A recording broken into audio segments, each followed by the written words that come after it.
Il suffit de pas grand-chose pour louper des ventes, pour être à côté du marché, pour être trop cher, en retard sur une variété ou décalé complètement. Bonjour, je m'appelle Alexandre, je suis le gérant du marché de Sennevière. C'est un magasin qui a maintenant plus de 20 ans. On l'a agrandi il y a une dizaine d'années. Aujourd'hui, il fait presque 300 mètres carrés. On vend un petit peu de tout, mais surtout de notre production. Les pommes, les poires, la compote, les jus de pommes.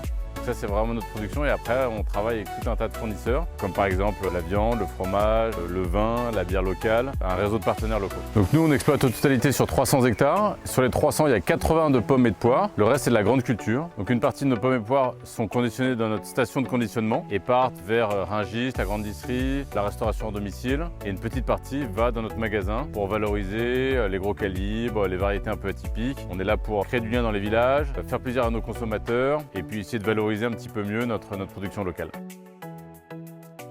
Donc c'est un magasin qui a démarré dans les années 2000. On a connu une croissance lente mais durable avec un pic jusqu'au Covid. Et depuis le Covid, on baissait de 10 à 15% chaque année. On n'arrivait pas à retrouver notre clientèle, notre panier moyen, notre fréquentation n'était plus là. Et donc tous les ans on perdait un petit peu, on perdait en marge, on perdait en chiffre d'affaires. On s'était posé la question même de réduire un petit peu, mais sur notre chemin est venu l'accompagnement des bergers. Une nouvelle dynamique a été créée, on a fait des travaux dans le magasin, on a repensé un petit peu toute la signalétique, la communication. On a fait des efforts dans l'accueil, la présentation des produits, le merchandising également.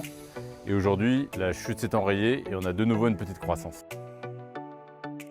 Aujourd'hui, on est plutôt des producteurs et là, on s'adresse à une clientèle finale. On devient distributeur, on fait également du négoce avec d'autres produits. C'est pas notre métier de base. Pour cela, on a besoin d'être aidé, d'être coaché, d'être accompagné pour faire les bons choix, pour prendre les bonnes décisions. Pour ça, l'accompagnement des bergers nous permet justement d'être toujours au plus près de nos clients. Grâce à un coaching et un suivi vraiment personnalisé, on arrive à avoir les meilleurs conseils au bon moment, plus des séminaires qui nous permettent de prendre du recul par rapport à l'activité et de nous permettre de mieux nous organiser pour prendre les bonnes décisions. J'aime beaucoup être indépendant et j'ai beaucoup de mal à me sentir obligé dans un chemin entrepreneurial. L'accompagnement des bergers permet d'avoir des conseils, discussions, confrontations, plus qu'une roadmap ou une route qu'on doit suivre bêtement. Ce qui m'a vraiment séduit, c'est d'avoir des personnes en face de moi qui sont spécialistes de la distribution, tout en ayant une extrêmement bonne connaissance de la production. Donc c'est la compétence croisée qui fait que j'ai décidé de lever mes doutes. Ce que j'ai vraiment apprécié chez les bergers, c'est surtout la disponibilité et le multi-compétences. Voilà, les différentes personnes qui y travaillent. On va s'adresser à telle ou telle personne en fonction du sujet. Il y a plutôt une personne avec ses communications, et une personne avec ses développements et B2C. Et donc, on va également pouvoir aller piocher chez l'un ou chez l'autre les différentes compétences. Et également, un autre sujet, c'est le sujet des ressources humaines qui est important. Où on a un accompagnement discret mais sérieux sur les évolutions et sur qu'est-ce qu'on peut demander, qu'est-ce qu'on peut accepter, comment faire bouger les lignes dans notre magasin, comment faire évoluer les salariés. Et ça, c'est un vrai plus.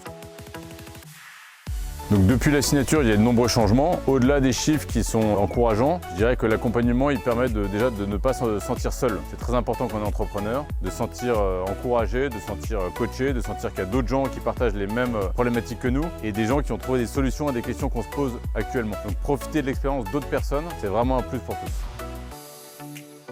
Je leur conseillerais de nous appeler, nous, les membres du réseau, et d'appeler d'autres personnes qui n'ont pas d'accompagnement, de venir dans nos fermes, venir nous voir. Nous, la porte est toujours ouverte. Et pour voir en fait ce qui se passe concrètement, quelle est la différence entre une entreprise qui est accompagnée et qui ne l'est pas, eh bien il y a deux chemins. Il y a un chemin avec une vision, une stratégie, un objectif de chiffre d'affaires et de rentabilité. Et la version d'avant de nous qui parfois navigue un peu au gré du vent. Plus on sera soudé, plus on sera coaché et aidé, au mieux on arrivera à valoriser nos entreprises et vendre et valoriser nos produits.